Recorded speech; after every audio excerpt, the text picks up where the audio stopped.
இயேசு கிறிஸ்துவின் நிதான நாமத்தில் உங்கள் யாவருக்கும் என்னுடைய அன்பின் வாழ்த்துக்கள்.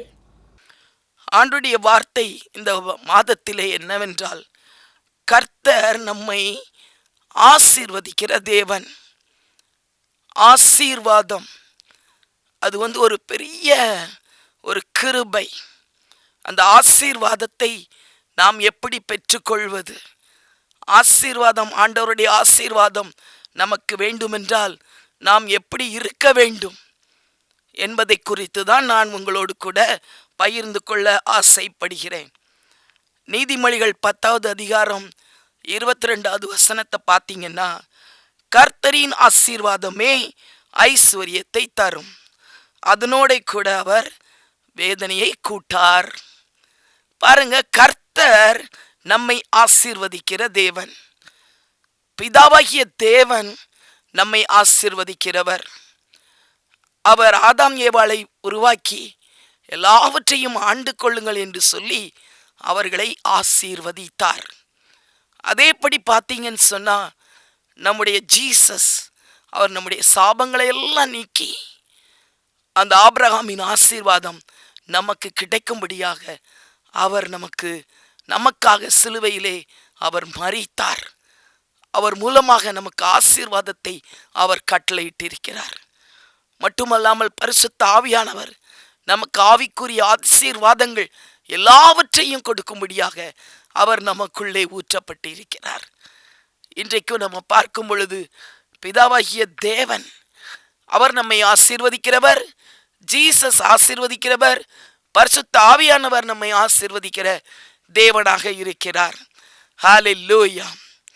பாருங்க, சங்கீதம் 115 12வது வசனம் மற்றும் 15வது வசனத்தை நாம் பார்ப்போம் என்றால், கர்த்தர் நம்மை நினைத்திருக்கிறார், அவர் ஆசீர்வதிப்பார்.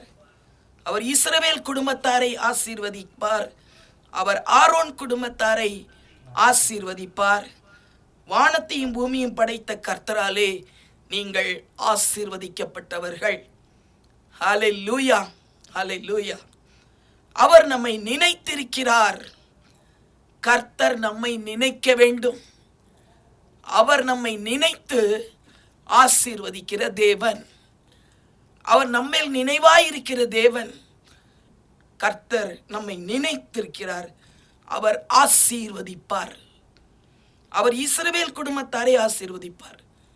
இன்றைக்கு நாமளும் கூட அந்த இயேசுவின் மூலமாக நாமும் விசுவாசமாய் ஆண்டவரை ஏற்றுக்கொண்டது நிமித்தமாக நம்மளும் ஒரு இஸ்ரவேல் மக்களாக நம்மளையும் ஆண்டவர் மாற்றியிருக்கிறார்.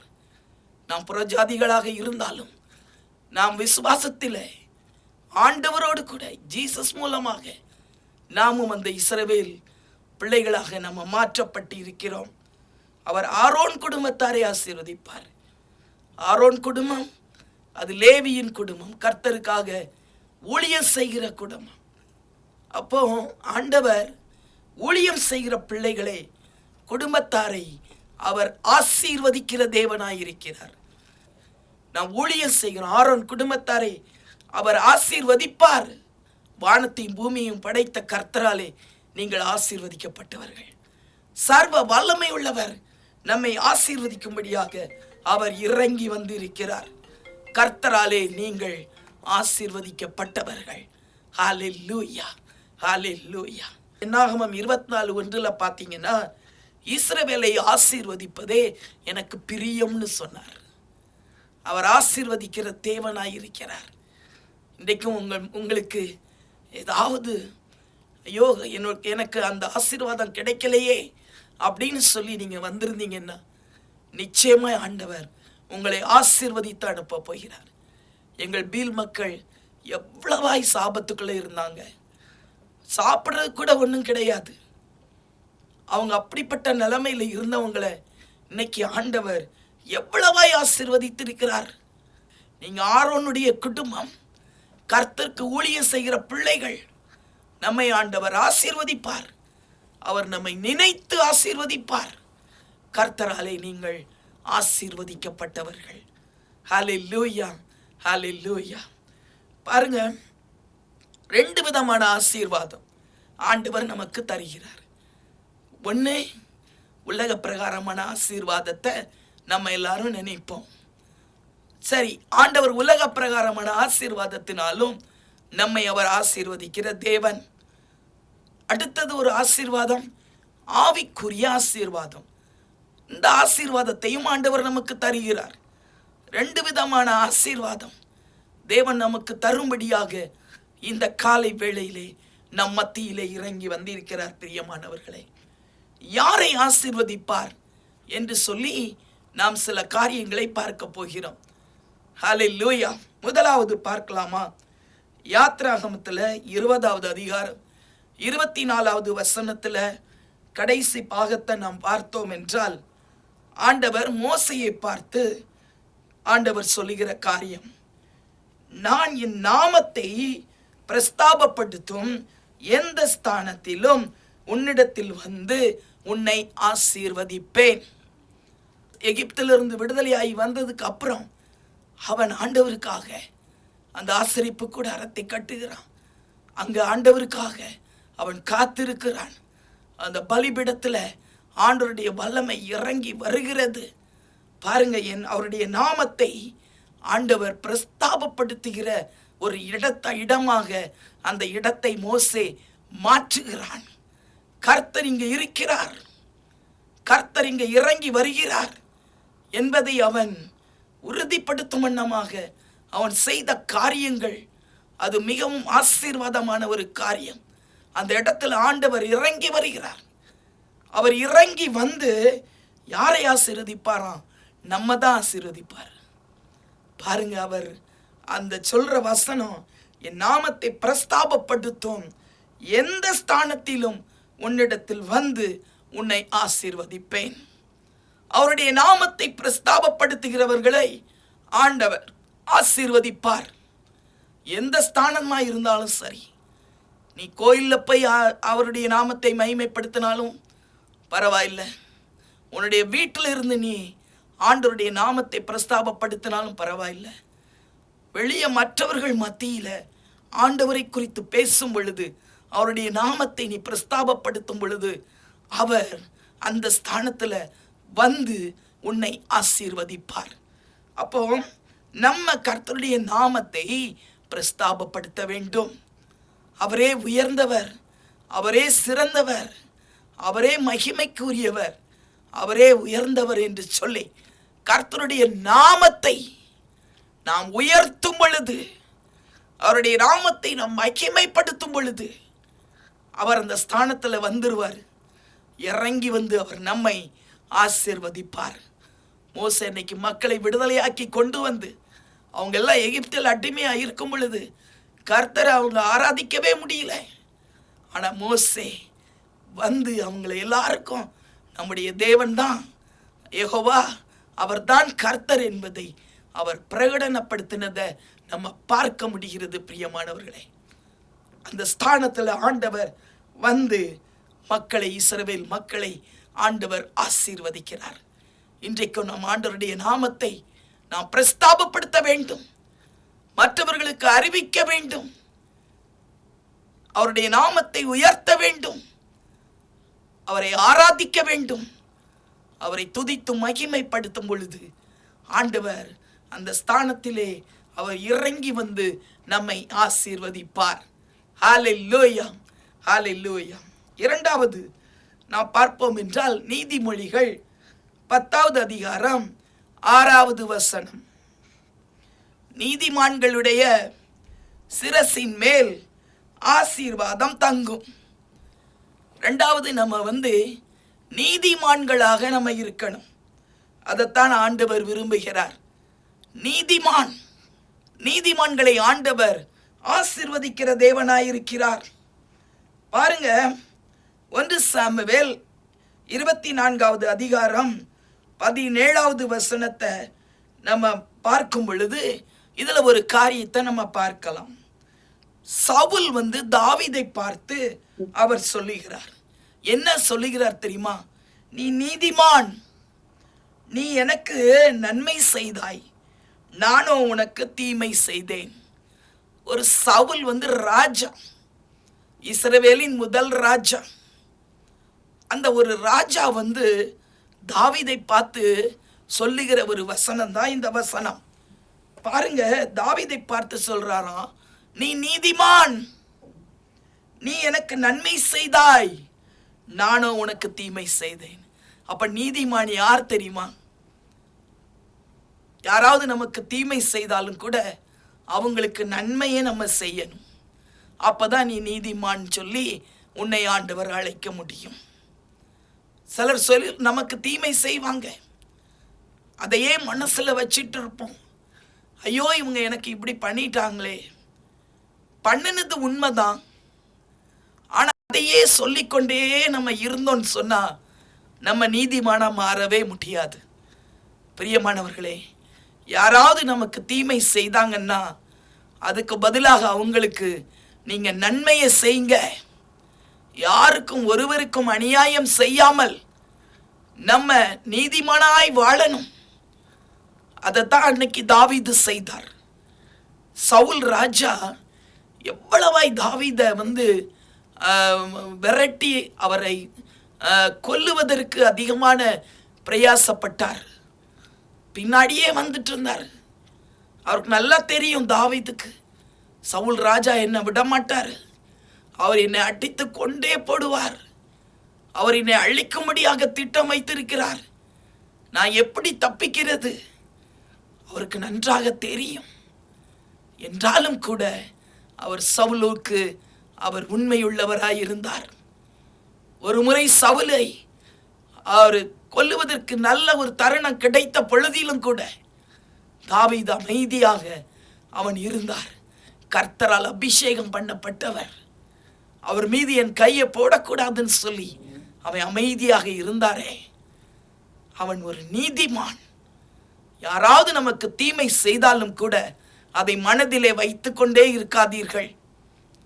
தீமைக்கு பதிலாக நன்மைகளை செய்யுங்கள். ஜீசஸ் நமக்கு சொல்லி கொடுத்திருக்கிறது அதுதான். தீமைக்கு பதிலாக நீங்க நன்மையை செய்யுங்கள். ஹல்லேலூயா. பவுலும் கூட தீமோத்தேயுக்கு அதை தான் சொல்றாரு, தீமை நன்மையினால் வெல்லணும். நீதிமான், பைபிள்ல நிறைய நீதிமான் இருக்கிறாங்க. ஆனா இன்றைக்கு ஆண்டவர் நமக்கு சொல்லுறது, சவுலையும் தாவீதையும் குறித்து சொல்றத பார்த்தீங்கன்னா, சவுல் சொல்றாரு, நீ எனக்கு நன்மை செய்திருக்கிறாய், ஆனா நான் உனக்கு தீமை தான் செய்தேன்னு அந்த பெரிய ராஜா தாவீதை பார்த்து அவர் சொல்லுவதை நாம் பார்க்கலாம். அது மட்டுமல்லாமல் 1 சாமுவேல் 26வது அதிகாரம் 25வது வசனத்தை பார்த்தேன்னு சொன்னா, அதே சவுல் சொல்றாரு, நீ ஆசீர்வதிக்கப்பட்டவன். ஹல்லேலூயா. நீ ஆசீர்வதிக்கப்பட்டவன், நீ மென்மேலும் பலப்படுவாய் என் மகனே என்று சொல்லி கடைசியில சவுல் அவனை ஆசீர்வதிக்கிறத நம்ம பார்க்கிறோம். தாவீதை ஆண்டவர் ஆசீர்வதிச்சிருக்கிறார். அவன் 1 நாளாகமம் 11:9 பார்த்தோன்னு சொன்னா, தாவீது நாளுக்கு நாள் விருத்தி அடைந்தான், அவனை ஆண்டவர் ஆசீர்வதித்தார். அதற்கு காரணம் அவன் ஒரு நீதிமானாய் இருந்தான். சவுலும் அவரை ஆசீர்வதிச்சிருக்கிறான், என் மகனே நீ ஆசீர்வதிக்கப்பட்டவன். கர்த்தரும் அவனோடு கூட இருந்து நாளுக்கு நாள் அவனை விருத்தி அடையும்படியாக அவனை ஆசீர்வதித்திருக்கிறார். பிரியமானவர்களே, இன்றைக்கு ஆண்டவர் நம்மோடு கூட பேசுகிற காரியம், உனக்கு யாராவது தீமை செய்திருந்தாலும் கூட அதை மனதிலே வைக்காதே, அதை எடுத்து போடு. நீ அவர்களுக்கு அதற்கு பதிலாக நன்மையை செய். அப்பொழுது நீ நீதிமானாய் மாற்றப்படுவாய். கர்த்தருடைய ஆசீர்வாதம் உனக்குள்ளாக இறங்கும். 3வது ஒரு காரியத்தை பார்ப்போம் என்றால், நீதிமொழிகள் 28வது அதிகாரம் 20ஆம் வசனம். உண்மையுள்ள மனுஷன் பரிபூர்ண ஆசீர்வாதங்களை பெறுவான். உண்மையுள்ளவர்களாய் இருக்கணும். எல்லா விஷயத்திலையும் நாம் உண்மையுள்ளவர்களாய் இருக்கணும். நம்மளை அழைத்தவருக்கு நாம் உண்மையுள்ளவர்களாய் இருக்க வேண்டும். மற்ற எல்லா காரியத்திலேயும் நாம் ஆண்டவருக்கு உண்மையுள்ளவர்களாய் இருக்க வேண்டும். பண விஷயத்தில் நாம் உண்மையுள்ளவர்களாய் இருக்க வேண்டும். உண்மையுள்ள மனுஷன் பரிபூர்ண ஆசீர்வாதத்தை பெறுவான். நம்மளை ஆண்டவர் எந்த ஸ்தாபனத்தில் வைத்திருக்கிறாரோ, நமக்கு ஊழியத்தை கொடுத்து வைத்திருக்கிறாரே, அந்த ஸ்தாபனத்துக்கு நாம் உண்மையுள்ளவர்களாய் இருக்க வேண்டும். எந்த ஸ்தானத்தில், எந்த கம்பெனியில், எந்த காரியத்தில் அவங்க வேலை பார்க்கிறார்களோ அந்த ஸ்தலத்திலேயும் உண்மையுள்ளவர்களாய் இருக்க வேண்டும். உண்மை அது ஒரு முக்கியமான ஒரு பெரிய ஒரு காரியம். இன்னைக்கு உண்மையுள்ளவர்களை பார்ப்பதே ரொம்ப அரிதாக இருக்குது. நான் உண்மையுள்ளவர்களாய் இருக்க வேண்டும் என்று ஆண்டவர் விரும்புகிறார். நான் உண்மையுள்ளவர்களாய் இருக்கும் பொழுது பரிபூர்ண ஆசீர்வாதங்களை ஆண்டவர் நமக்கு தருவார். ஹல்லேலூயா, ஹல்லேலூயா. நாம் உண்மையுள்ளவர்களாய் இருக்கிறோமா? பிரியமானவர்களே, நம்மை தாமே நாம் சோதித்து அறிய வேண்டும். நம்முடைய வேலையில் கரெக்டாக இருக்கிறோமா? உண்மையுள்ளவர்களாய் இருக்கிறோமா? நமக்கு கொடுக்கப்பட்டிருக்கிற பொறுப்பில் உண்மையுள்ளவர்களாய் இருக்கிறோமா? பண விஷயத்தில் நாம் உண்மையுள்ளவர்களாய் இருக்கிறோமா? ஆண்டவரோடு உள்ள உறவில் உண்மையுள்ளவர்களாய் இருக்கிறோமா? கணவன் மனைவி உறவுக்குள்ள நாம் உண்மையுள்ளவர்களாய் இருக்கிறோமா? எல்லாவற்றையும் நாம் சிந்தித்து பார்க்க வேண்டும். உண்மையுள்ள மனுஷன்தான் பரிபூர்ண ஆசீர்வாதத்தை பெற முடியும். பரிபூரணம் என்று சொல்லும் பொழுது எந்த குறையும் இருக்கக்கூடாது. நிறைவான ஆசீர்வாதம் அதை ஆண்டவர் தர விரும்புகிறார். நாம் உண்மையுள்ளவர்களாக இருக்க வேண்டும். எபிரேயர் 3வது அதிகாரம் 5வது வசனத்தை நம்ம பார்த்தோம் என்றால், மோசே கர்த்தருடைய வீட்டில் எங்கும் உண்மை உள்ளவனாயிருந்தான். மோசே தான் உண்மையுள்ளவனுக்கு ஒரு எடுத்துக்காட்டாக வேதத்தில் நம்ம பார்க்கிறோம். மோசேயை ஆண்டவர் அழைத்தார். பாருங்க, அவனை உண்மையுள்ளவனாக இருந்திருக்கிறான். ஆண்டவர் கொடுத்த பொறுப்புல உண்மையுள்ளவனாக இருந்தான். அந்த பணி இஸ்ரவேல் மக்களை கொண்டு சேர்க்கணும்.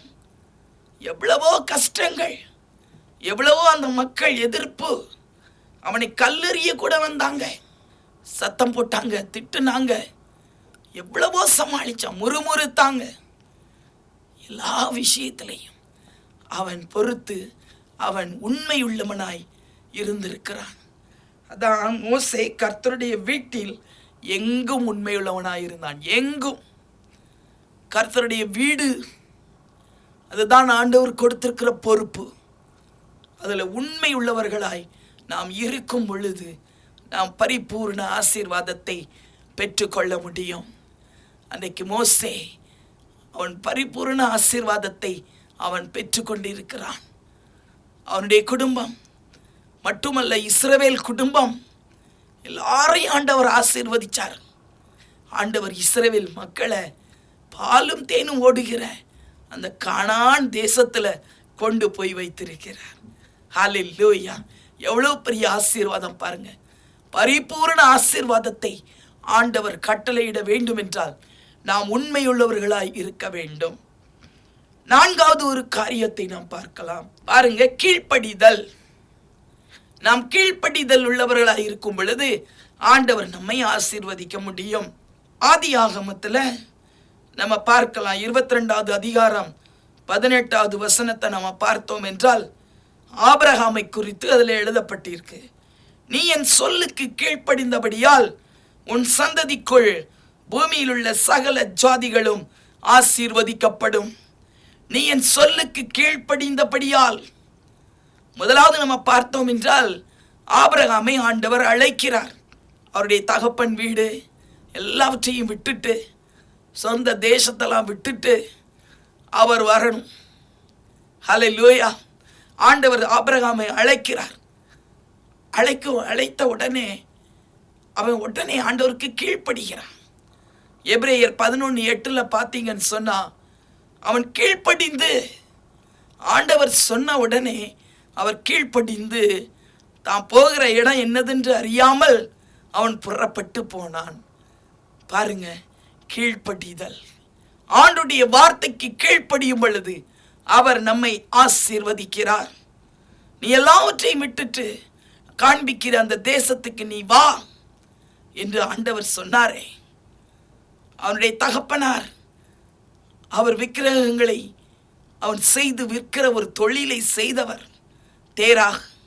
அது மட்டுமல்லாமல் ஒரு கோவிலை கூட அவர் கட்டி வைத்து அதை அவர் மெயின்டைன் பண்ணதாக சரித்திரம் சொல்லுகிறது.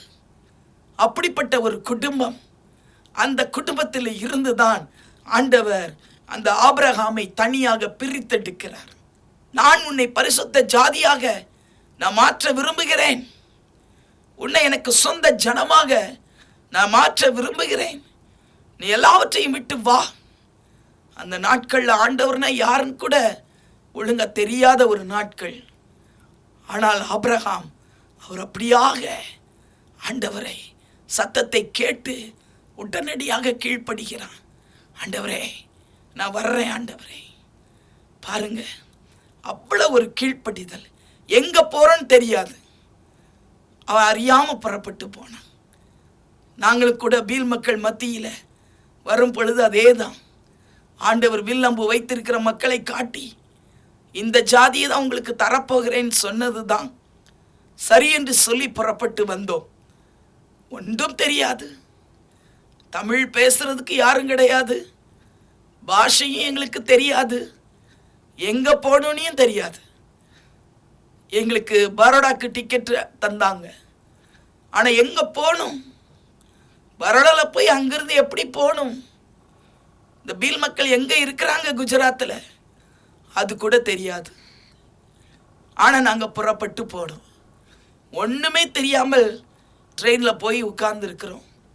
பரோடால இறங்கி அதுக்கு பிறகுதான் இந்த பீல் ஆதிவாசி மக்கள் எங்க இருக்கிறாங்கன்னு கண்டுபிடிச்சு அதுக்கு அடுத்த ட்ரெயின் ஏறி நாங்கள் போய் சேர்ந்தோம். ஒன்றும் தெரியாது, பாஷையும் தெரியாது. பாருங்க, கீழ்ப்படிதல். ஆண்டவருக்காக அவர் சொல்லிவிட்டார், அதை நாம் செய்வோம் என்று சொல்லி அந்த கீழ்ப்படிதல், அதை ஆண்டவர் கனப்படுத்தினார். இன்னைக்கு ஆபிரகாமை போல ஆண்டவர் எங்களை அழைத்து சென்றார்.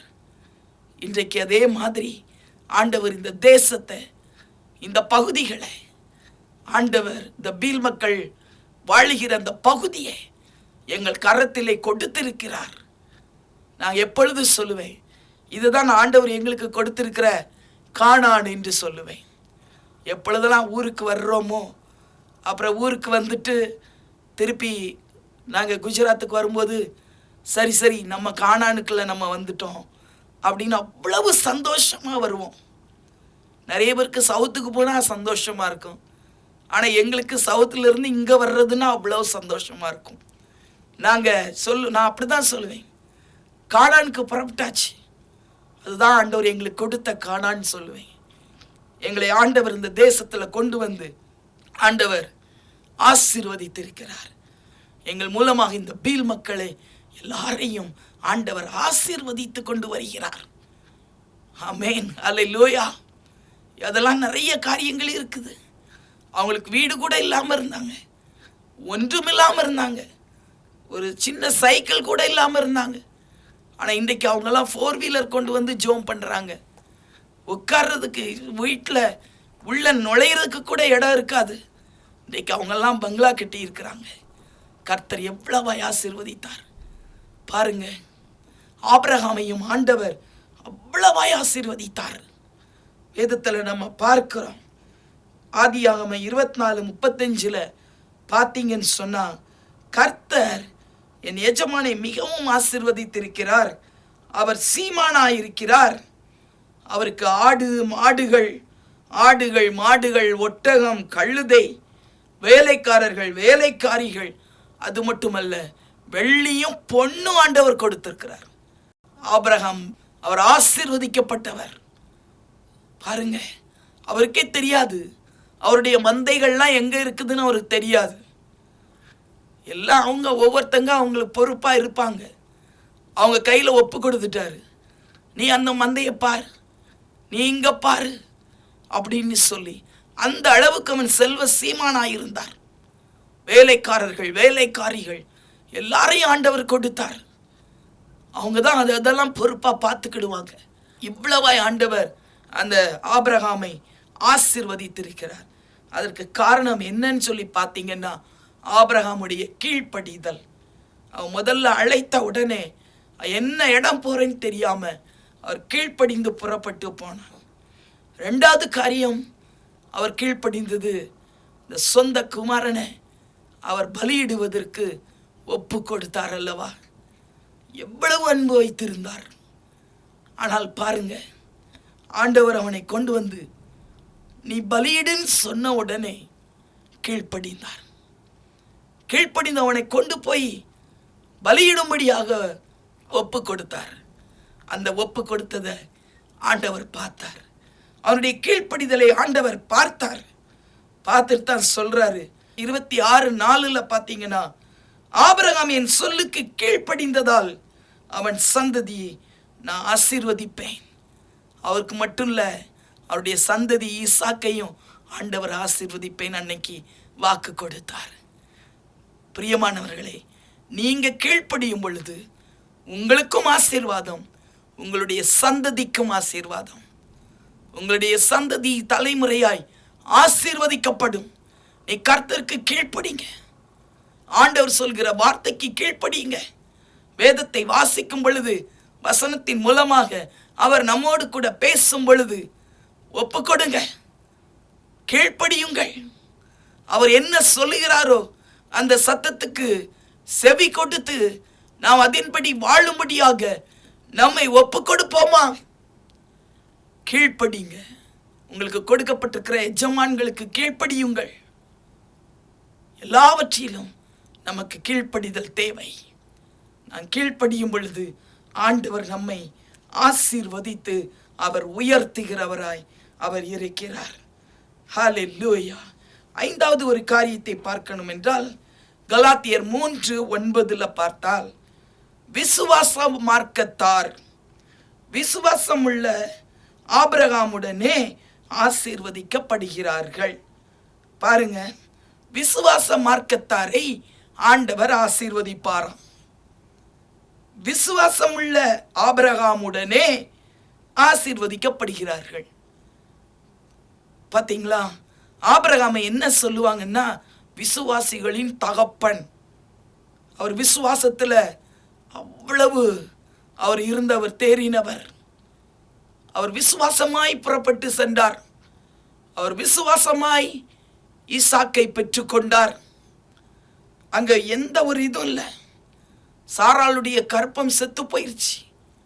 நம்பிக்கையே இல்லை, நம்பிக்கையற்ற சூழ்நிலை. ஆனாலும் கர்த்தர் பேர்ல அவங்க விசுவாசம் வைத்தார்கள். விசுவாசத்திலே அவர்கள் பலவீனமாய் இருக்கவில்லை என்று சொல்லி நம்ம பார்க்கிறோம்.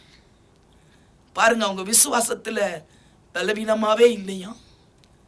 அவங்க அவ்வளவு விசுவாசத்துல இருந்ததுனால தான் அவங்களுக்கு நிச்சயமா அது அவனுக்கு நீதியாக எண்ணப்பட்டது. அவங்களுக்கு ஆசீர்வாதம் கிடைத்தது. ஈசாக்கை பெற்றார்கள். இன்றைக்கு வசனம் சொல்லுகிறது என்னன்னா, நீங்களும் ஆபிரகாமுடனே ஆசீர்வதிக்கப்பட வேண்டும் என்றால் நீங்களும் விசுவாச மார்க்கத்தாராய் மாற வேண்டும். அவிசுவாசம் உள்ளவர்களாய் இருக்கக்கூடாது. ஒரு காரியத்தை எடுத்தோம் என்றால் அதிலே விசுவாசம் தேவை. விசுவாச மார்க்கத்தாராய் நாம் இருக்க வேண்டும். பிரியமானவர்களே, நாம் விசுவாச மார்க்கத்தாராய் இருக்கும் பொழுது கர்த்தர் நிச்சயமாய் நம்மை ஆசீர்வதிப்பார். கலாத்தியர் 3:14 பார்த்தீங்கன்னு சொன்னா, ஆபிரகாமின் ஆசீர்வாதம் இயேசு கிறிஸ்து மூலமாய் புறஜாதிகளுக்கு கிடைக்கப்பட்டுள்ளது. புறஜாதிகள் யாரு? நாம தான் புறஜாதிகள். நாம் யாரும் யூதர்கள் கிடையாது. புறஜாதிகள்னா யூதரை தவிர்த்துட்டு மீதி எல்லாருமே புறஜாதிகள் தான். இந்த புறஜாதிகளுக்கு ஆண்டவர் ஆபிரகாமின் ஆசீர்வாதத்தை இயேசு கிறிஸ்து மூலமாய் நமக்கு தருகிறாராம். ஹல்லேலூயா. ஆண்டவர் சிலுவையிலே நமக்காக மரித்தார். நம்முடைய சாபங்களை எல்லாம் சிலுவையிலே சுமந்தார். நமக்கு அந்த ஆசீர்வாதத்தை பெற்று தந்தார். இன்னைக்கு நம்ம விசுவாசிக்கணும். எனக்காக இயேசு வந்தார், எனக்காக இயேசு மரித்தார், எனக்காக அவர் உயிர் தெழுந்தார். என்னை ரட்சிக்கும்படியாய், என்னை மீட்கும்படியாய், எனக்கு ஆசீர்வாதத்தை தரும்படியாய் அவர் அப்படி செய்தார் என்று சொல்லி யாரெல்லாம் விசுவாசிக்கிறீங்களோ உங்களுக்கு தான் விசுவாச மார்க்கத்தார் என்று பெயர்படும். அப்படிப்பட்டவர்களை தான் ஆண்டவர் ஆபிரகாமுக்கு கொடுத்த அதே ஆசீர்வாதத்தை அவர் தர வல்லவராய் இருக்கிறார். ஹல்லேலூயா. விசுவாசத்துல நாம் நல்ல ஸ்ட்ராங்கா இருக்க வேண்டும் பிரியமானவர்களே. விசுவாசத்திலே பலவீனர்களாய் நம்ம இருக்கக்கூடாது. அந்த விசுவாசம்தான் நம்மளை காக்கும். அந்த விசுவாசம்தான் நம்மை ரட்சிக்கும். இன்னைக்கு நிறைய பேர் வியாதியில் இருக்கலாம். விசுவாசம் தேவை. நிச்சயம் ஆண்டவர் நம்மை விடுவிப்பார் என்கிற ஒரு விசுவாசம் தேவை. ஒருவேளை கடன் பிரச்சனையில இருக்கலாம்.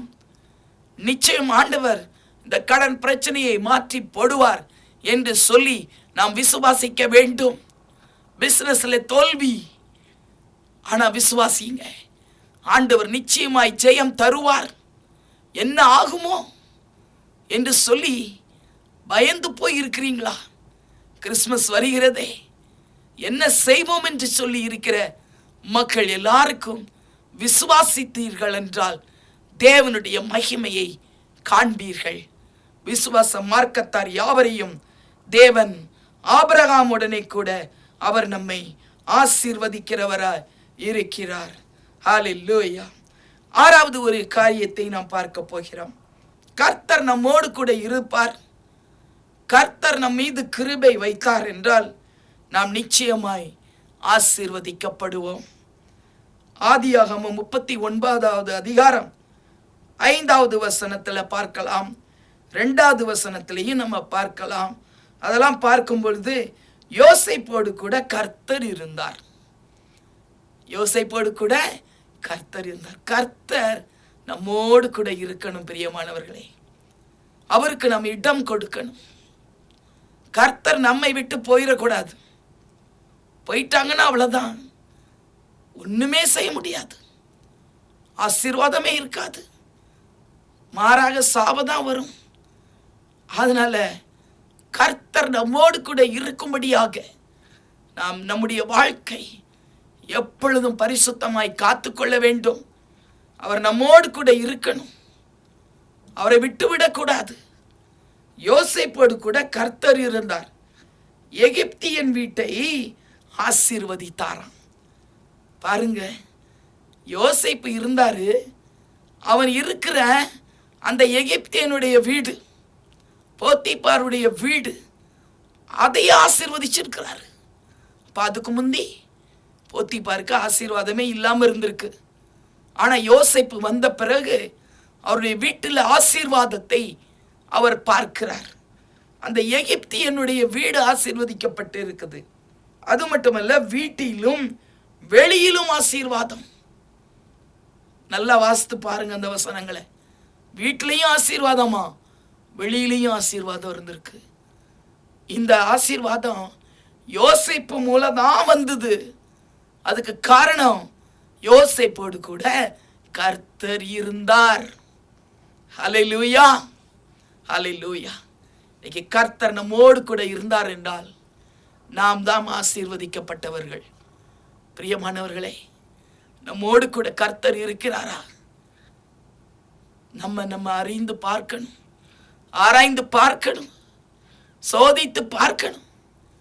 சும்மா நம்மளை நாமே சமாளிக்க கூடாது. கர்த்தர் என் கூட தான் இருக்காரு அப்படின்னு சொல்லிட்டு இருக்கிறத விட கர்த்தர் நிச்சயமாய் நம் கூட இருக்கிறாரா என்பதை நாம் அறிய வேண்டும். ஹல்லேலூயா. அது மட்டுமல்ல, ஆதியாகமம் 39:21 பார்த்தீங்கன்னா, கிருபை வைத்து யோசேப்பு மேல ஆண்டவர் கிருபை வைத்தாராம். அவர் கர்த்தர் அவனோடு கூட இருந்தார். அவன் மீது கிருபை வைத்து அவனை உயர்த்தி இருக்கிறார். அந்நிய தேசம் எகிப்து தேசத்துல அடிமையாக கொண்டு போகப்பட்டவன், அவனை ஆண்டவர் பிரதான ஒரு மந்திரியாக அவனை ஆண்டவர் உயர்த்தி இருக்கிறார். பாருங்கள், ராஜாவுக்கு அடுத்த ஸ்தானத்துல அவனை கொண்டு நிறுத்தி இருக்கிறார். ஒரு அந்நிய தேசத்துல ஆண்டவர் அப்படி நிறுத்த முடியும் என்றால் ஏன் நம்மை ஆண்டவர் ஆசீர்வதிக்க முடியாது? யோசேப்போடு கூட கர்த்தர் இருந்தார். அவன் மீது ஆண்டவருடைய கிருபை இருந்தது. எதை இழந்தாலும் கிருபையை மட்டும் இழந்துடக்கூடாதுன்னு சொல்லுவாங்க. நீங்க எதையும் இழந்துட்டு போங்க, கிருபையை மட்டும் இழந்துடாதீங்க. கிருபை தகுதி இல்லாதவர்களுக்கு கிடைக்கிற அந்த தயவு, அதுதான் கிருபை. தகுதி இல்லாதவர்களுக்கு கிடைக்கிற அந்த ஈவு, அதுதான் கிருபை. ஆண்டவர் நம் மீது கிருபை வைக்க வேண்டும். ஹல்லேலூயா, ஹல்லேலூயா. எப்பொழுதும் நம்ம கூட சொல்லிக்கிட்டே இருக்கலாம், கிருபை தாரும் தேவனே. அந்த வார்த்தை ரொம்ப நல்ல வார்த்தை. அப்படியே நம்ம டிராவலில் போகும்பொழுதும் கூட, எங்கேயாவது பிரயாணப்பட்டு போனா கூட, கிருபை தாரும் ஆண்டவரே, கிருபை தாரும் ஐயா, உம்முடைய கிருபை தாரும். கிருபையை ஊற்றும். இந்த கிருபையை கேட்டுக்கொண்டே இருங்க. ஆனால் கிருபை அது ஒரு பெரிய டாபிக். கிருபை வேண்டுமென்றால் நம்ம தாழ்மைப்படணும், நம்மை தாழ்த்தணும்.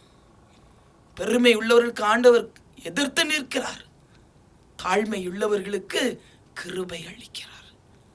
தாழ்மையா இருக்கணும். அப்போ ஆண்டவருடைய கிருபை நம் மீது பெருகும். அவருடைய கிருபை நம் மீது இருக்கும் பொழுது நம்மை ஆண்டவர் ஆசீர்வதிப்பார், நம்மளை உயர்த்துவார், நம்மை உயர்த்துவார். இன்னைக்கு யோசேப்பை ஆண்டவர் ஆசீர்வதித்து எகிப்து தேசத்துல அவனை உயர்த்தினார். அவன் மூலமாக அவன் குடும்பத்தார் அனைவரையும் ஆண்டவர் அங்க தேசத்துல கொண்டு போய் அவங்களையும் ஆசீர்வதித்தார். உலகத்தில் எல்லா இடத்துலையும் பஞ்சம்.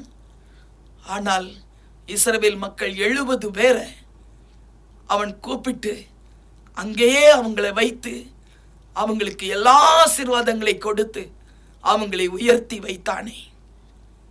அவனுக்கு மட்டுமல்ல, அவனுடைய குடும்பத்தார் அனைவருக்கும் யோசேப்பு ஆசீர்வாதமாய் மாறினானே.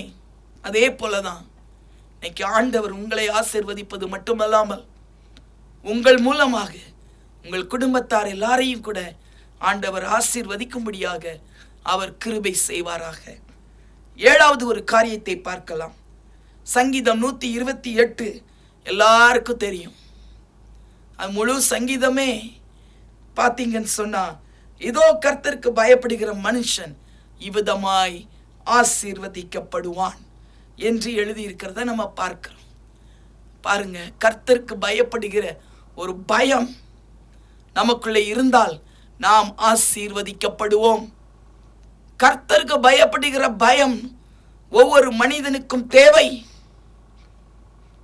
ஒவ்வொரு ஊழியக்காரர்களுக்கு தேவை. நம்ம யாரும் பார்த்துக்கிட்டே இருக்க மாட்டாங்க, ஆனா கர்த்தர் எப்பொழுதும் பார்த்து கொண்டே இருப்பார். அவர் நம்மை பார்த்து கொண்டே இருப்பார். அவருடைய கண்கள் நம் மீது நோக்கமாயிருக்கும். நாம் அவருடைய பிள்ளைகளாய் இருக்கிறோமே, நம்ம என்ன செய்யறோம்னு சொல்லி ஆண்டவர் பார்ப்பார். கர்த்தருக்கு பயப்படுகிற பயம் ஒரு மனிதனுக்கு இருந்தால் அவன் பாவமே செய்ய முடியாது, பாவம் செய்யவே மாட்டான். அப்ப பாவம் செய்யறவங்க கர்த்தருக்கு பயப்படுகிற பயமே இருக்காது, அதனால அவங்க பாவம் செஞ்சிட்டு இருப்பாங்க. ஹல்லேலூயா. இன்னைக்கு நம்ம கர்த்தருக்கு பயப்படுகிற பயம் நமக்கு இருக்க வேண்டும் பிரியமானவர்களே. அவங்கள தான் ஆண்டவர் ஆசீர்வதிப்பார், ஆசீர்வதிப்பார். உன் கையின் பிரயாசத்தை நீ சாப்பிடுவாய். கர்த்தருக்கு பயப்படுகிற மனுஷனுக்கு ஆண்டவர் கொடுக்கிற பிளஸ்ஸிங்க பாருங்க. உன் கையின் பிரயாசத்தை நீ சாப்பிடுவாய். நம் கையினால பிரயாசப்பட்டு என்னென்ன காரிய ஆசீர்வாதம் ஆண்டவர் நமக்கு தருகிறாரோ அதை நாம் சாப்பிட முடியும். அது மட்டுமல்ல, உன் மனைவி உன் வீட்டோரங்களில் கனி தரும் திராட்சை கொடியை போல் இருப்பாள். பாருங்க, உங்களுடைய மனைவி திராட்சை செடியை போல இருப்பாள். எவ்வளவு பெரிய பிளஸ்ஸிங். திராட்சை செடி, அதுல இருந்து பழங்கள், அது அவ்வளவு அது மேன்மை உள்ளதா இருக்குது. வியாதியஸ்தர்கள்னாலும் சரி, எல்லாருக்கும் அந்த உன் மனைவி வீட்டுரங்களில் கனி தரும் திராட்சை செடியை போல இருப்பாள். கனி கொடுக்கணும். அப்போ உங்களுக்கு உங்களுடைய குடும்பத்தில் அந்த ஆசீர்வாதத்தை ஆண்டவர் கட்டளையிடுகிறார். ஒரு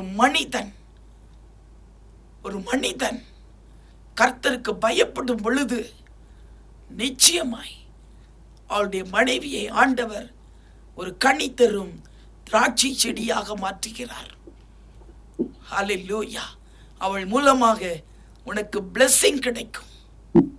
அவள் மூலமாக கர்த்தர் உன் குடும்பத்தை ஆசீர்வதிப்பார். இன்னைக்கு எத்தனையோ குடும்பங்கள்ல சண்டைகள், பிரச்சனைகள், சமாதானம் இல்லை. எப்படி அலைகிறாங்க? ஏன் இப்படிப்பட்ட பிரச்சனை? கர்த்தருக்கு பயப்படுகிற பயம் இல்லை.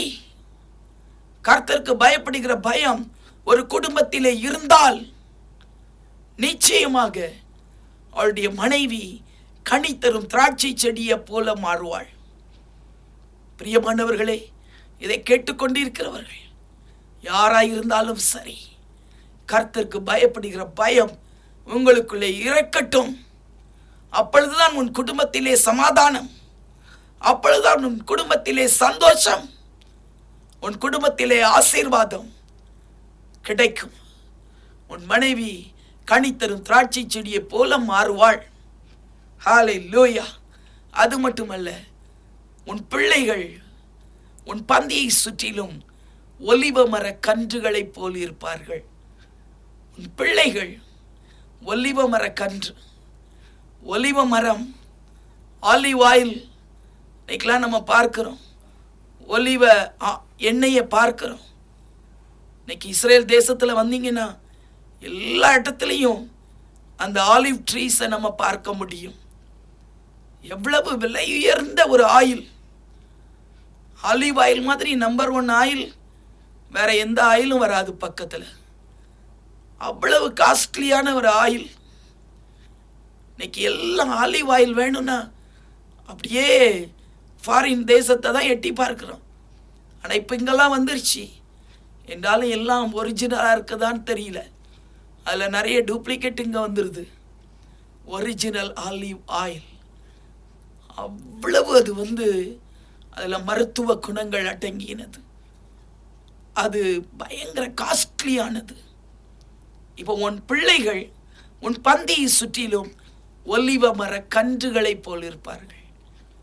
பாருங்க, அந்த ஒலிவ மரத்தின் மூலம் எவ்வளவு blessing கிடைக்குது.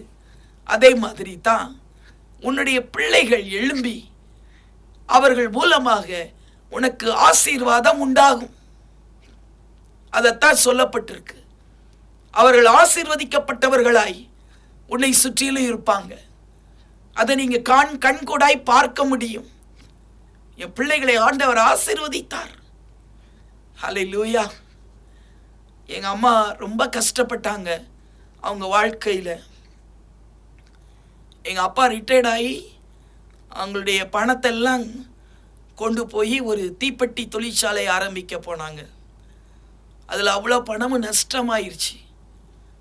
ஒன்றுமே அது மேன்மை அடையலை. 2 வருஷம் நடந்தது. அதுக்கப்புறம் 3ஆவது வருஷம் டவுன் ஆயிடுச்சு. அவங்களும் சிக்காயிட்டாங்க. அப்புறம் அது ஒன்றுமே செய்ய முடியாமல் பண வசதி எல்லாம் குறைஞ்சி போயிடுச்சு. அப்போ எங்கள் அம்மா அவ்வளோ தூரம் ஜெபம் பண்ணுவாங்க. ஜெபம் பண்ணி, ஆண்டவரே ஆண்டவரே ஆண்டவரே, என் பிள்ளைகள் 5 பிள்ளைகளை நீங்கள் ஆசீர்வதிக்கணும். கொஞ்சம் சம்பளத்தில் நான் ஒரு சோயிங் டீச்சர் வேலை பார்க்குறேன். இந்த சம்பளத்தில் 5 பிள்ளைகளை கொண்டு வர்றது, படிக்க வைக்கிறது பெரிய கஷ்டமான ஒரு காரியம்தான். ஆனால் எங்கள் அம்மா கர்த்தருக்கு உண்மையாய் அவங்க பயப்பட்டு ஆண்டவர் ஆண்டவர்னு சொல்லுவாங்க. எப்போனாலும் சரி. நிறைய பேர் சொல்லுவாங்க, மத்தியானம் அந்த டீச்சர்ஸ் அவங்களுக்கு 1 மணிக்கு ஸ்கூல் முடிஞ்ச உடனே 2 o'clock திருப்பி போகணும். அந்த இடைப்பட்ட நேரத்தில் ஸ்கூல்லேருந்து நடந்து வரும் பொழுது வர்ற பாதையிலே சர்ச்சில் போய் அழுது ஜோம் பண்ணுவாங்களாம். அதுக்கு பிறகுதான் வீட்டுக்கு வருவாங்க. வந்து ஏதோ இருக்கிறத சாப்பிடுவாங்க.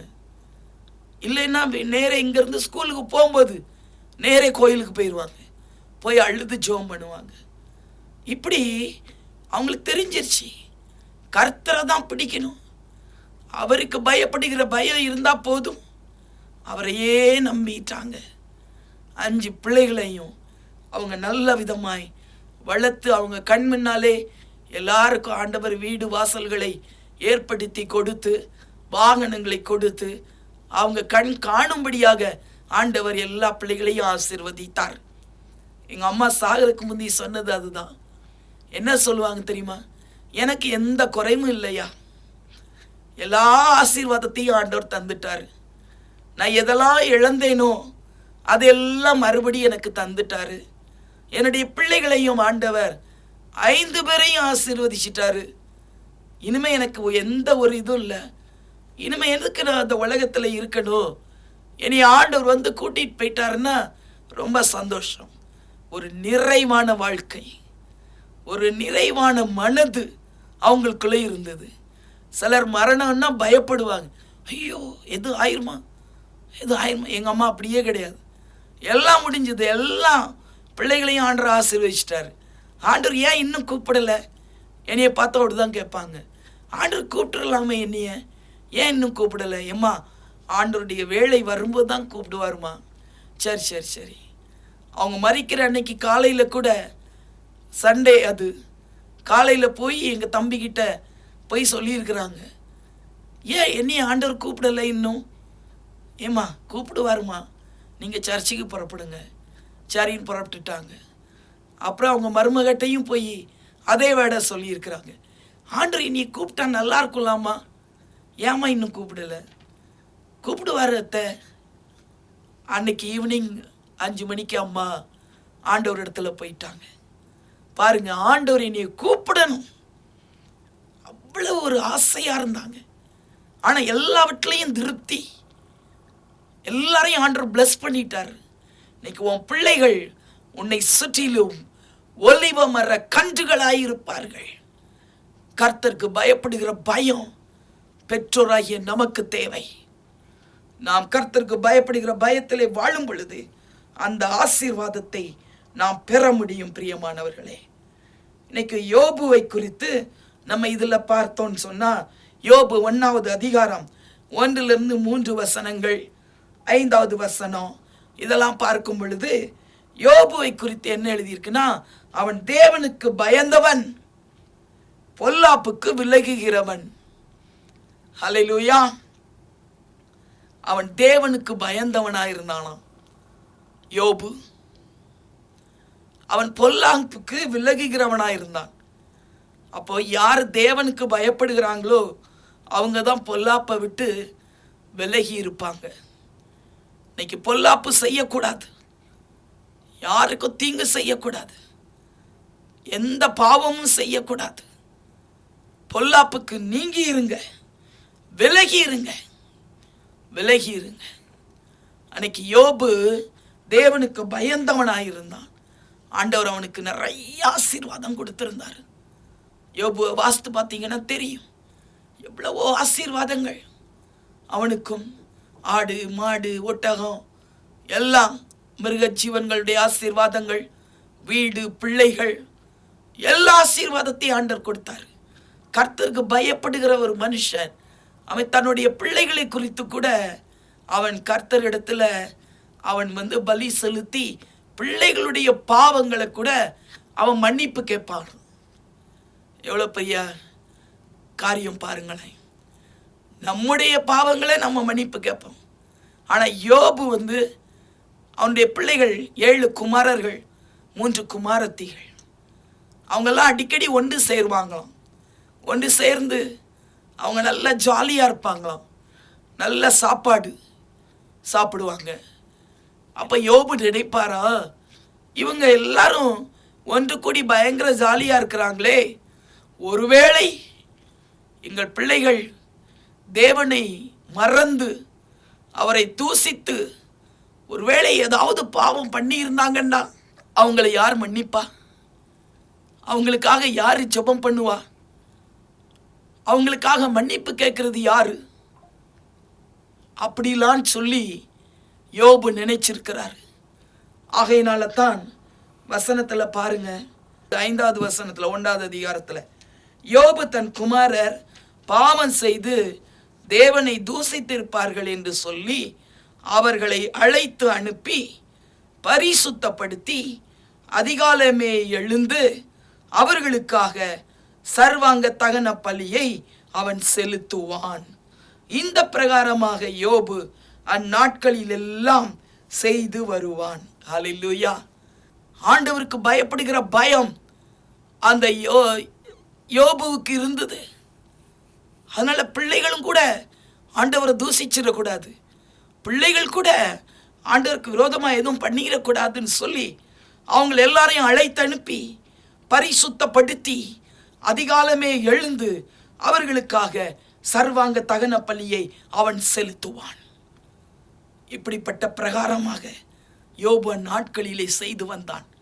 எவ்வளவு கர்த்தருக்கு பயப்படுகிற பயம் அவனுக்கு இருந்தது பாருங்க. இன்றைக்கு அப்படிப்பட்ட பயம் நமக்குள்ளே இருக்குமா?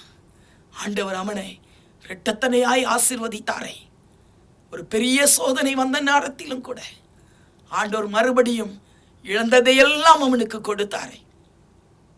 அவருடைய முன்னிலைமையை காட்டிலும் பின்னிலைமையை ஆண்டவர் அதிகமாய் இரண்டத்தனையாய் ஆசீர்வதித்தாரே. அந்த ஆசீர்வாதம் நமக்கும் உண்டாக வேண்டுமா?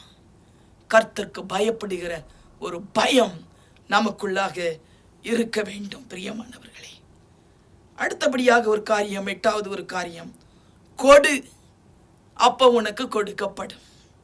நாம் ஆண்டவருக்கு கொடுத்தோம் என்றால் அவர் நம்மை நிச்சயமாய் ஆசீர்வதிப்பார்.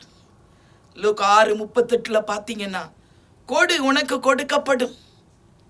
நம்ம ஆண்டவருக்காக கொடுக்கும் பொழுது அவர் நம்மை ஆசீர்வதிக்கிற தேவனாய் இருக்கிறார். மத்தேயு 14வது அதிகாரம் 18-19 வசனத்தை பார்த்தீங்கன்னா, அவைகளை என்னிடத்தில் கொண்டு வாருங்கள் என்று சொல்லி அதை கொடுத்தவுடனே அவர் அதை என்ன செய்தாராம்?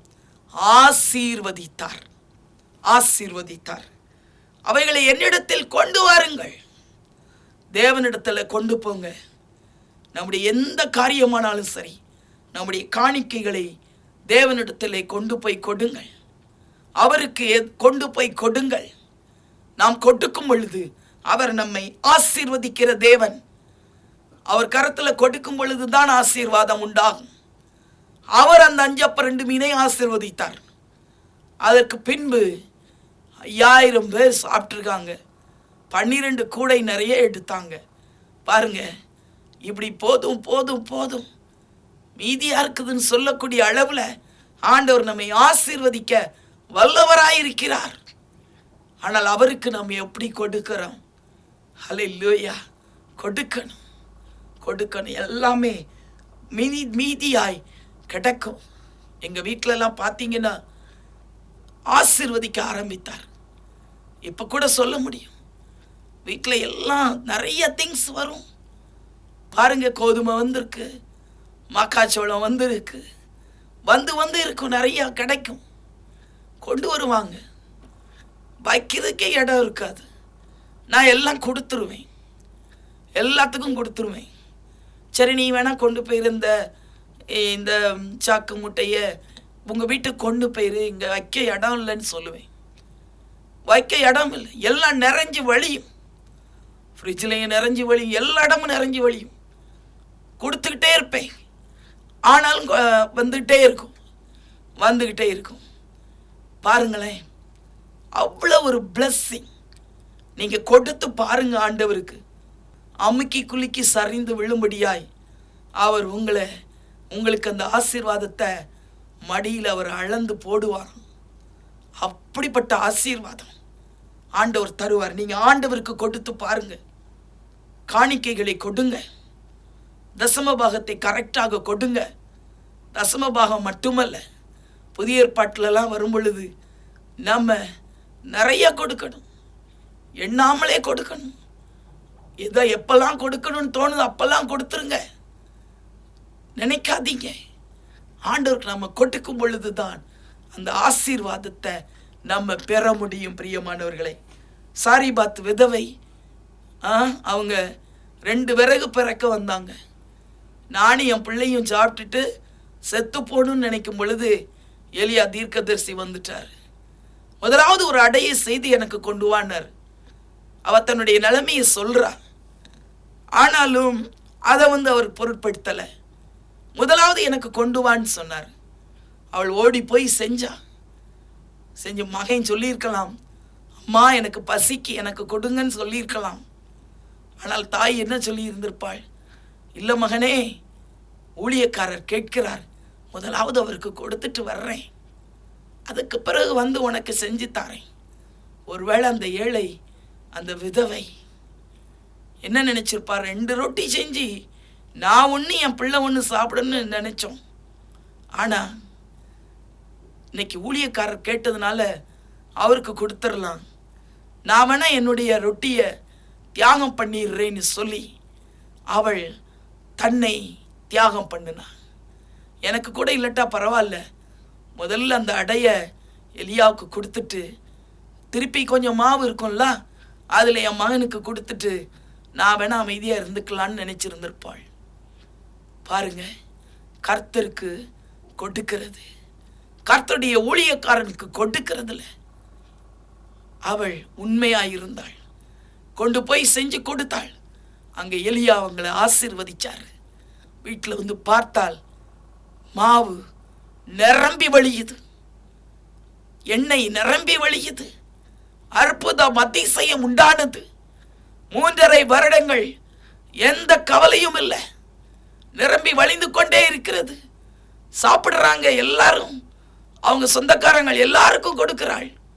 நிரம்பி வழிகிற ஒரு ஆசீர்வாதத்தை ஆண்டவர் கட்டளையிட்டு இருக்கிறார். பிரியமானவர்களே, அவருக்கு நம்ம கொடுக்கும் பொழுது அவர் நம்மை ஆசீர்வதிக்கிறார். பேதுரு காலியான படகை ஆண்டவர் கையில், ஆண்டவர் உட்கார்ந்து கொஞ்ச நேரம் போதனை செய்வதற்கு கொடுத்தார். காலியான படகை கொடுத்தார். ஆனால் ஆண்டவர் அவருக்கு திருப்பி என்ன கொடுத்தார்? 2 படகு நிறைந்து அமிழத்தக்கதாக மீன்களை கொடுத்தார். நம்முடைய தேவன் நம்ம அவருக்கு கொடுக்கும் பொழுது அவர் நிச்சயமாக நமக்கு மறுபடி அவர் அமிழ்ந்து போகத்தக்கதாக அமைக்கி குலுக்கி அவர் கொடுக்கிற தேவனாக இருக்கிறார். ஹல்லேலூயா. இந்த ஏழை விதவை காணிக்கை போட்டாளே தேவாலயத்தில், 2 காசு போட்டாள். ஆண்டவரை பார்த்தார். நம்முடைய காணிக்கையை ஆண்டவர் பார்ப்பார்.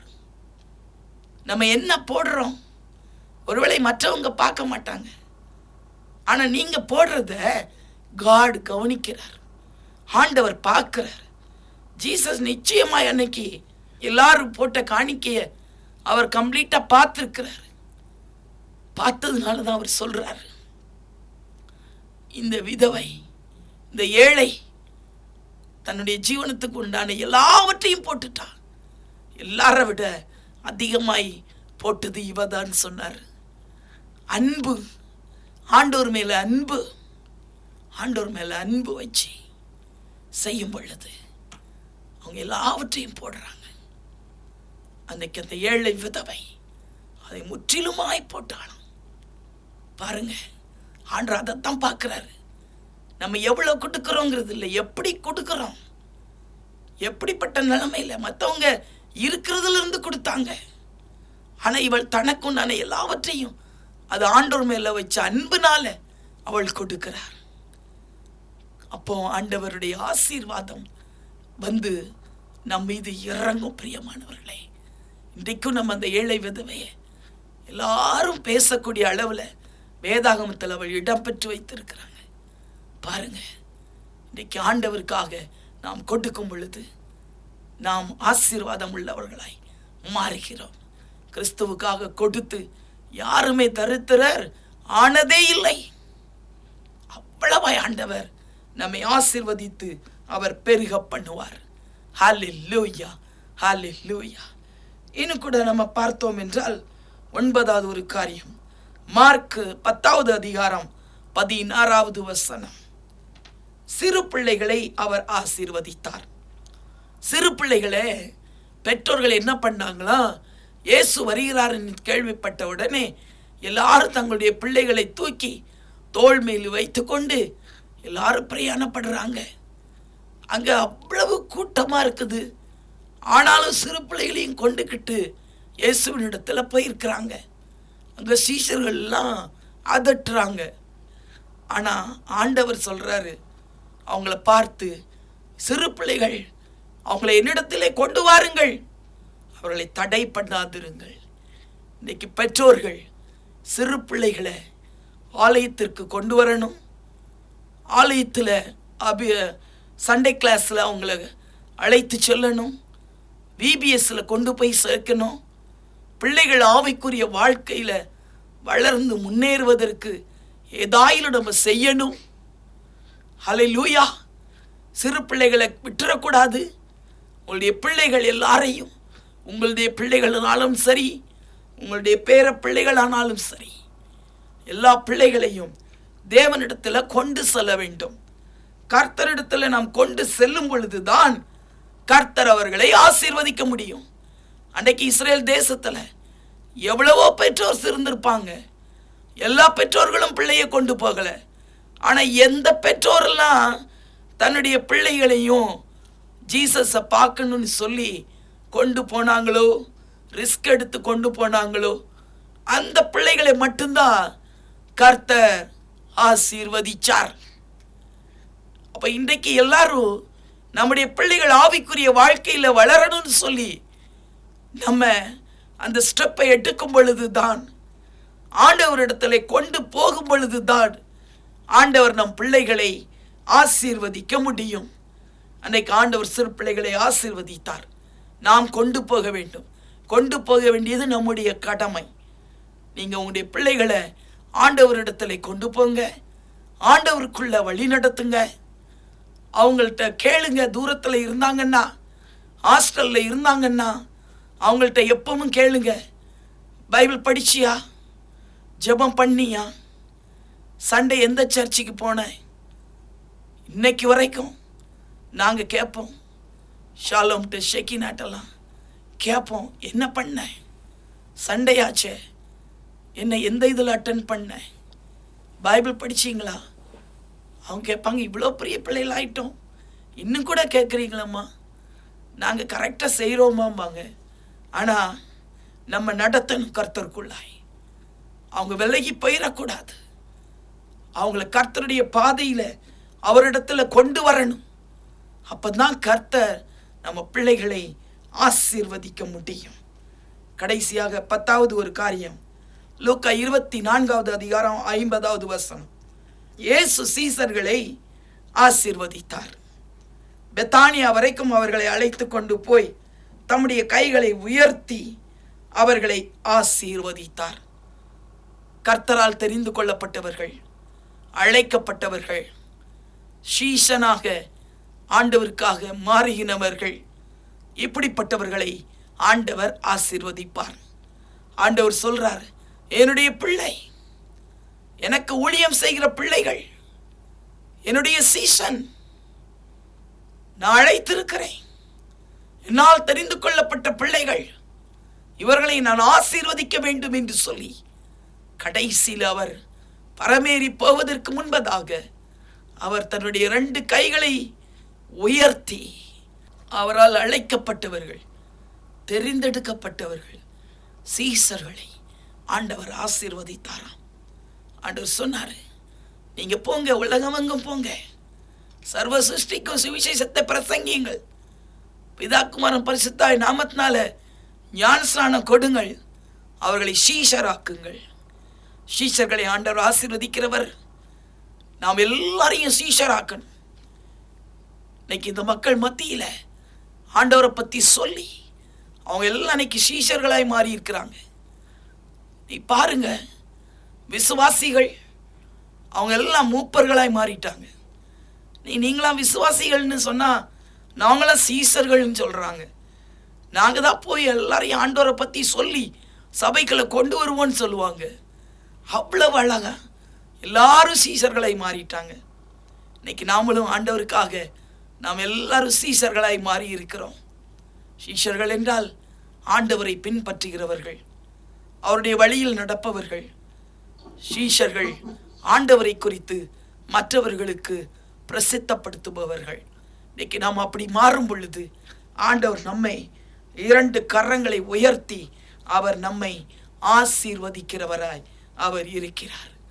10 காரியங்களை நான் உங்களுக்கு சொன்னேன். அடுத்தாப்புல ஒரு காரியம் என்னன்னு சொன்னா, ஆவிக்குரிய பிளெஸிங், ஆவிக்குரிய ஆசீர்வாதத்தையும் ஆண்டவர் நமக்கு தருகிறார். இந்த காரியம் எல்லாம் ஆசீர்வாதங்கள், இதுக்குள்ளேயும் எல்லா ஆசீர்வாதங்கள் அடங்கி இருக்குது. ஆசீர்வாதம் என்றாலே அது 2 எல்லாம் spiritual blessings and material blessings எல்லாவற்றையும் அது சேர்த்தது தான். ஆவி, ஆத்மா, சரீரம் முற்றிலும் ஆசீர்வதிக்கப்படன், அதுதான் முழுமையான பரிபூர்ணமான ஆசீர்வாதம். பாருங்க, இன்னைக்கு ஆவிக்குரிய பிளெஸ்ஸிங், அதுக்கு ஒரு வசனம் எபேசியர் 1வது அதிகாரம் 3வது வசனம் 4வது வசனத்தை பார்த்தோன்னு சொன்னா அதுல அழகா எழுதப்பட்டு இருக்குது. அவர் கிறிஸ்துவுக்குள்ளாக உன்னதங்களில் ஆவிக்குரிய சகல ஆசீர்வாதத்தினாலும் நம்மை ஆசீர்வதித்திருக்கிறார். ஸ்பிரிச்சுவல் பிளெஸிங், ஆவிக்குரிய ஆசீர்வாதம் கிறிஸ்துவுக்குள்ளாகத்தான் நமக்கு கிடைக்கும். பிரியமானவர்களே, இயேசுவின் மூலமாகத்தான் அந்த ஆவிக்குரிய ஆசீர்வாதம், இயேசுவின் மூலமாக கிடைக்கப்பெறக்கூடிய ஆசீர்வாதம், ஆவிக்குரிய ஆசீர்வாதம் என்னவென்றால், முதலாவது ரட்சிப்பு. ஹல்லேலூயா, அந்த ரட்சிப்பு. அடுத்தது நம்ம பார்த்தோம் என்றால் அபிஷேகம். அவர் சொல்லிட்டு போனார், நான் உங்களுக்கு தேற்றரவாளனை அனுப்புவேன் சொன்னார். அவங்க உங்க கூட இருப்பாங்க, உங்களை விட்டு பிரியவே மாட்டாங்க. நான் போறேன்னு சொல்லி கவலைப்படாதீங்க, நான் உங்களை திக்கற்றவர்களாக விடேன், நான் பிதாவை வேண்டிக் கொள்வேன், அப்பொழுது என்றென்றைக்கும் உங்களோடு கூட இருக்கும்படியாக பரிசுத்த ஆவியாகிய தேற்றரவாளனை நான் உங்களுக்கு அனுப்பி தருவேன். அடுத்த பிளெஸிங், முதல் பிளெஸிங் சால்வேஷன், ரட்சிப்பு. இரண்டாவது அவர் கொடுக்கிற பிளெஸிங் அபிஷேகம், பரிசுத்த ஆவியான நமக்குள்ளே இருப்பது, அதுதான் 2வது பிளெஸிங். 3வது ஒரு பிளெஸிங் பரிசுத்த ஆவியின் வரங்கள். 9 வரங்கள் எழுதப்பட்டிருக்கிறதே, 9 வரங்களையும் ஆண்டவர் நமக்கு தருவதற்கு அவர் வல்லமை உள்ளவராயிருக்கிறார். ஆவியின் வரங்களை நாடுங்கள், நாடுங்கள் என்று எழுதப்பட்டிருக்கிறதே. 9 ஆவிக்குரிய வரங்களினாலே ஆண்டவர் நம்மை நிரப்பும்படியாக அவர் வாஞ்சிக்கிறார். அடுத்தபடியாக ஒரு பிளெஸிங் என்னவென்று கேட்டால், ஆவிக்குரிய கனிகள். நம்முடைய வாழ்க்கையில பரிசுத்த ஆவியானவருடைய கனிகள், சுபாவங்கள், வரங்கள் மட்டுமல்ல, ஆவியின் கனிகள் நமக்குள்ளாக காணப்படும். 9 ஆவியின் கனிகளை ஆண்டவர் நமக்கு தருவதற்கு அவர் வாஞ்சை உள்ளவராயிருக்கிறார். பாருங்க, ஆவிக்குரிய பிளெஸிங். கடைசியாக அவர் நித்திய ஜீவனை நமக்கு தருவார். 5 விதமான ஆவிக்குரிய பிளெஸிங்.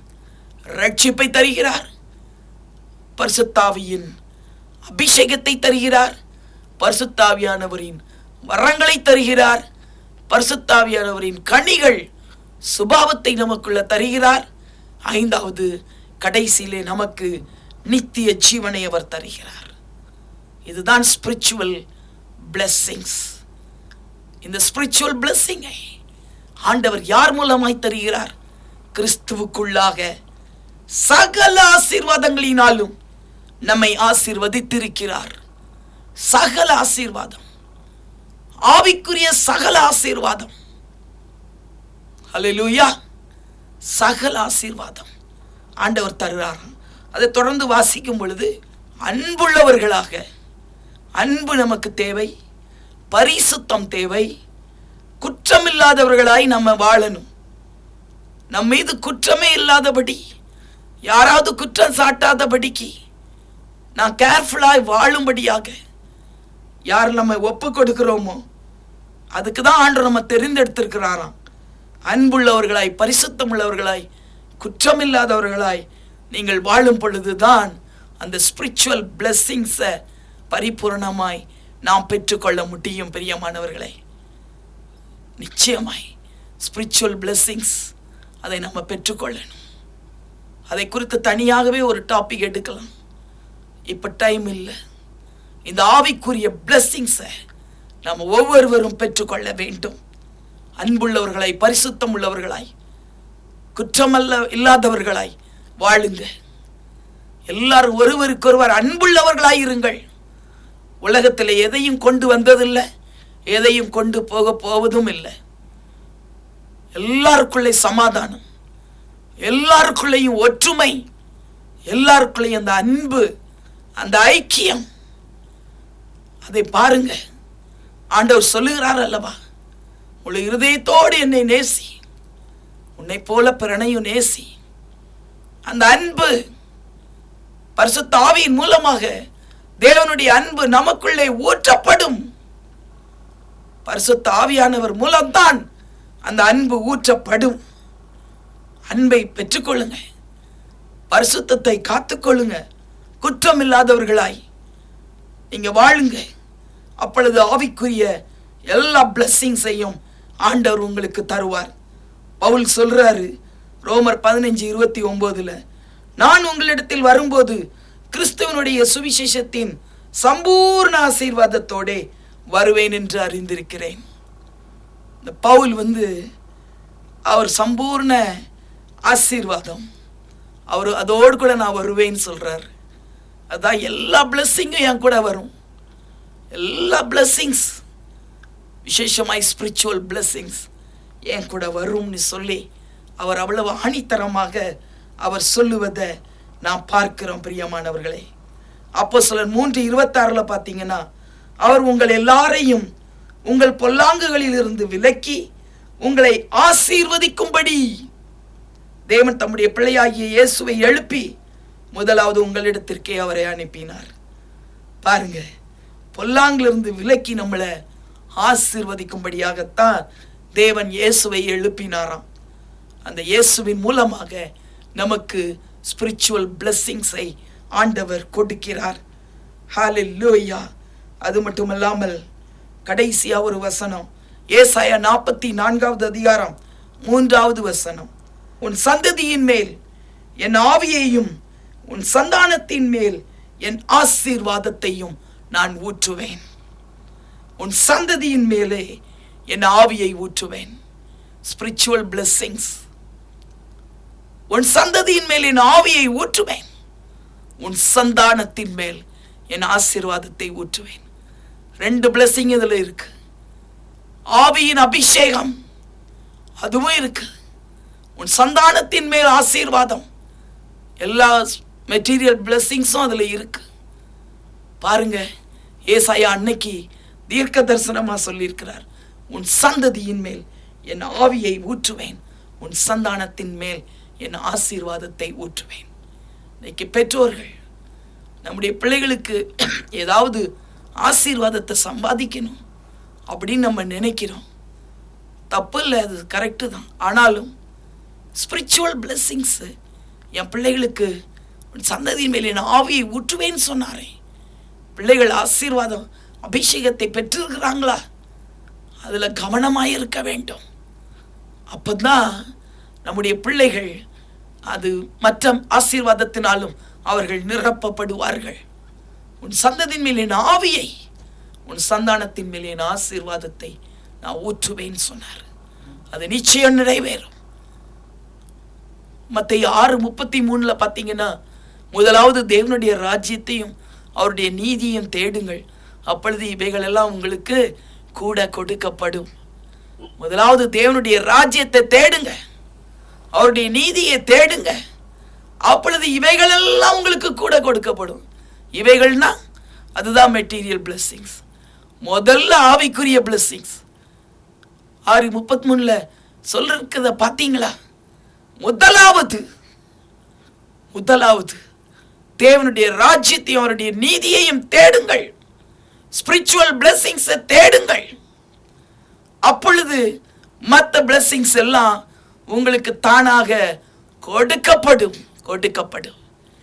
ஆவிக்குரிய பிளெஸிங்ஸை விரும்புங்க. ஆண்டவரே, என் குடும்பத்தில் எல்லாருக்கும் ரட்சிப்பை கொடுங்க. இயேசப்பா, அபிஷேகத்தை ஊற்றுங்க. ரட்சிக்கப்படாத நபர்கள் யாராவது இருப்பாங்கன்னா அவங்களுக்காக மன்றாடுங்கள். உங்க பிள்ளைகள் ரட்சிக்கப்படலையா, மன்றாடுங்கள். ஸ்பிரிச்சுவல் பிளெஸிங்ஸ் அவங்களுக்கு கிடைக்கணும். ஆவிக்குரிய வரங்கள், ஆவிக்குரிய கனிகள், நித்திய ஜீவன், இதெல்லாவற்றையும் ஆண்டவர் தரும்படியாய் நாம் ஜெபிக்க வேண்டும். இன்னைக்கு நம்ம ஆண்டவர் நமக்கு சொன்னது, என் நாமத்தை பிரஸ்தாவப்படுத்துகிற எந்த ஸ்தானத்திலும் நான் உங்களை ஆசீர்வதிப்பேன் சொன்னார். நீதிமான்களுடைய சிரசின் மேல் ஆசீர்வாதம் தங்கும் என்றார். மூன்றாவது, உண்மையுள்ள மனுஷன் பரிபூர்ண ஆசீர்வாதத்தை பெறுவான். நான்காவது, நீ என் சொல்லுக்கு கீழ்ப்படிந்தால் நான் உன்னை ஆசீர்வதிப்பேன் சொல்லி ஆண்டவர் சொன்னார். ஐந்தாவது, விசுவாச மார்க்கத்தார் யாவரும் ஆசீர்வதிக்கப்படுகிறார்கள் என்று ஆண்டவர் சொன்னார். அது மட்டுமல்ல, கர்த்தர் நம்மோடு கூட இருந்தால், அவருடைய கிருபை நமக்குள் இறங்குமானால் நாம் ஆசீர்வதிக்கப்படுவோம் என்று நம்ம பார்த்தோம். ஏழாவதாக, கர்த்தருக்கு பயப்படுகிற பயம் நமக்குள்ள இருந்தால் நாம் ஆசீர்வதிக்கப்படுகிறோம். எட்டாவதாக, கர்த்தருக்கு நாம் மனப்பூர்வமாய் கொடுக்கும் பொழுது அவர் நம்மை ஆசீர்வதிக்கிறார். ஒன்பதாவது, நம்முடைய பிள்ளைகளை ஆண்டவரிடத்திலே கொண்டு சேர்க்கும் பொழுது, ஸ்பிரிச்சுவலாய் அவங்க வாழும்படியாய் வழி நடத்தும் பொழுது கர்த்தர் நம்முடைய பிள்ளைகளை ஆசீர்வதிக்கிறார் என்று சொல்லி நம்ம பார்த்தோம். பத்தாவதாக, அவர் தமக்கு சீஷராக மாறினவர்கள் எல்லாரையும் அவர் ஆசீர்வதிப்பார் என்று சொல்லி நம்ம பார்க்கிறோம். கடைசி அந்த ஸ்பிரிச்சுவல் பிளெஸிங்ஸை நம்ம பார்த்தோம். ஆண்டவர் ஆவிக்குரிய சகல ஆசீர்வாதத்தினால் அவர் நம்மை நிரப்புவார். நம்ம எப்படி வாழணும்? அன்புள்ளவர்களாய், பரிசுத்தம் உள்ளவர்களாய், குற்றமற்றவர்களாய் நாம் வாழும் பொழுது அந்த ஸ்பிரிச்சுவல் பிளெஸிங்ஸை ஆண்டவர் நமக்கு தர வல்லமை உள்ளவராய் இருக்கிறார். உன் சந்ததியின் மேல் என் ஆவியையும் உன் சந்தானத்தின் மேல் என் ஆசீர்வாதத்தையும் நான் ஊற்றுவேன் என்று சொன்னார். முதலாவது, தேவனுடைய ராஜ்யத்தை, அவருடைய நீதியை தேடுங்கள். எல்லா பிளெஸிங்ஸும் உங்களுக்கு பின்னாக அது வந்து சேரும். ஜெபிக்கலாம். உமக்கு நன்றி அப்பா, நீர் எங்களை ஆசீர்வதிக்கிற தேவன் அப்பா. கர்த்தருடைய ஆசீர்வாதமே ஐஸ்வர்யத்தை தரும். அதோடு கூட வேதனையை அவர் கூட்டார். உம்முடைய ஆசீர்வாதம் எங்கள் மீது பணியை போல இறங்கட்டும் அப்பா, இறங்குவதாக ராஜா. நீர் எங்களை ஆசீர்வதிக்கிற தேவன், எங்களை நினைத்து ஆசீர்வதிக்கிறவர்.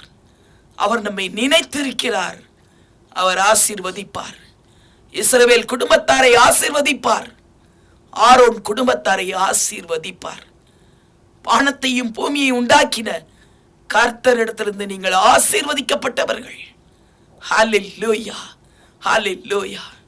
இப்பொழுதும் இந்த காலை வேளையிலே அடியால் நான் ஜெபிக்கிறேன் அப்பா, எல்லார் மீதும், ஒவ்வொருவர் மீதும் உம்முடைய ஆசீர்வாதம் இறங்கட்டும். ஆவிக்குரிய ஆசீர்வாதம் இறங்கட்டும். எல்லா விதமான மெட்டீரியல் பிளெஸிங்ஸ் இறங்கட்டும். உம்முடைய பிள்ளைகளுக்கு இல்லை என்று சொல்லி ஒன்றுமே இருக்கக்கூடாதப்பா. எல்லாவற்றையும் தேவன் அருளி செய்வீராக ராஜா. உம்முடைய ஆவிக்குரிய வல்லமை அப்பா, உம்முடைய அபிஷேகத்தின் வல்லமை ஒரு விசை இறங்குவதாக ராஜா. ஓ ரப ஷதலபரி திரிபிக்கதர பாபா. முதலாவது தேவனுடைய ராஜ்யத்தை தேடுங்க, ஒப்புக்கொடுங்க. ஆண்டவருடைய பிள்ளைகளாய் மாறி அவருக்காக ஜீவிக்கிறவர்களாய் நாம் மட்டுமல்ல, நம்முடைய குடும்பத்தார் ஒவ்வொருவரும் மாறும்படியாக நாம் ஜெபிக்க வேண்டும். அன்பிலேயும் பரிசுத்தத்திலேயும் அப்பா குற்றமில்லாதவர்களாய் நாங்கள் வாழ வேண்டுமே. எங்களை ஒப்பு கொடுக்கிறோம் அப்பா. நம்மை நாமே ஆராய்ந்து பார்ப்போம். ஆராய்ந்து பாருங்க. ஹல்லேலூயா. Thank you Lord Jesus.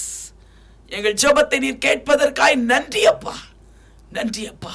கர்த்தர் ஆசீர்வதித்து விட்டதற்காய் நன்றி அப்பா. கரங்களை தட்டி எல்லாரும் ஆண்டவருக்கு மகிமையை செலுத்துவோமா? Yes yes yes lord Jesus, yes lord Jesus. நீங்க ஆசீர்வதித்து விட்டீங்க. கொடா கொடி ஸ்தோத்திரம் ஸ்தோத்திரம் ஸ்தோத்திரம் ஸ்தோத்திரம் அப்பா, ஸ்தோத்திரம் ஆண்டவரே. மகிமை எல்லாம் உமக்கு செலுத்துகிறோம்.